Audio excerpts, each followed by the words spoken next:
வணக்கம். நம்முடைய வாழ்க்கையை கொஞ்சம் நாம் புரட்டி பார்ப்போம். முன்னும் பின்னுமாக நம் வாழ்க்கையை நாம் பார்க்கிற போது இதில் எத்தனை ஆசைகள், எத்தனை தேடல்கள், இவைகள் கூட பரவாயில்லை, எத்தனை ஒப்பீடுகள். பக்கத்து வீட்டில் இருப்பவர், எதிர் வீட்டில் இருப்பவர், உடன் பிறந்தவர், உறவினர் என்று ஒவ்வொருவரோடும் நம்மை ஒப்பிட்டு பார்க்கிறோம். ஒப்பீடு என்பது சில விஷயங்களில் தான் நன்மை தரும், பல விஷயங்களில் அது நன்மை தருவது இல்லை.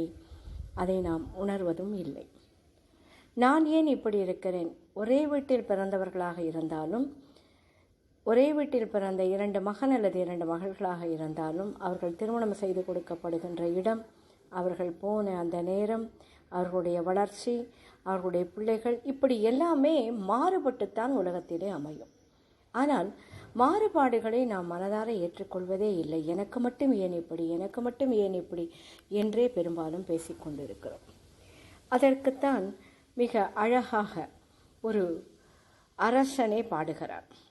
என்ன சொல்கிறான் அவன்?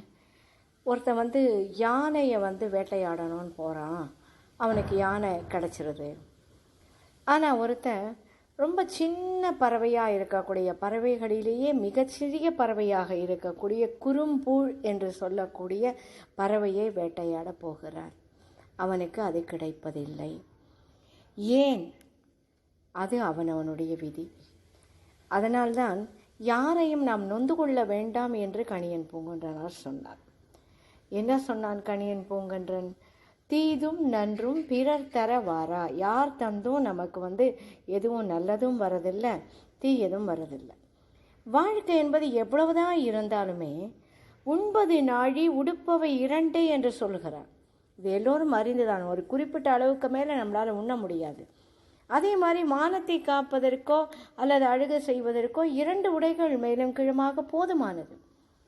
அதனுடைய விலை மதிப்பு, அதனுடைய அலங்காரம், அதனுடைய ஒப்பீடு, இதுவே பலரை பித்தனாக வாழ்க்கையிலே மாற்றிவிடுகிறது. இவ்வளவுத்தையும் பண்ணிட்டு நாம் எப்படி வாழ்கிறோம்? ரொம்ப அழகாக நரி வெறு உரு தலையார்னு ஒருத்தர், நரி பார்த்தாலே பயப்படும்படியான தலையை உடையவர். அவர் என்ன சொல்றாரு? நல்லது செய்தல் ஆற்றீர் ஆயினும் அல்லது செய்தல் ஓம்பு. அதாவது நல்லது நீங்கள் செய்யலைன்னா கூட கண்டிப்பாக அல்லது தவறானதை நீங்கள் செய்யாமல் இருப்பீர்களாக. அதை நாம் செய்கிறோமா? இந்த ஒரு விஷயத்தை நாம் எடுத்துக்கொள்கிறதே இல்லை. நல்லது செய்யலைனாலும் பரவாயில்ல, நீ தீயதை செய்யாத. வாழ்க்கையை ஒப்பிட்டு ஓய்ந்து போகிற நமக்கெல்லாம் வாழ்க்கை என்பது இப்படித்தான். மிகப்பெரிய விஷயத்தை நீ கேட்கிற போது அது கிடைக்காமலும் போகும், மிகச்சிறிய விஷயத்தை தேடுகிற போதும் அது கிடைக்காமல் போகலாம், மிகப்பெரிய விஷயம் கிடைத்தும் மிகச்சிறிய விஷயம் கிடைக்காமலும் போகலாம். எப்படி வேணுமானாலும் வரலாம் வாழ்க்கை. அதனால் இதை நீ கவலைப்படாத.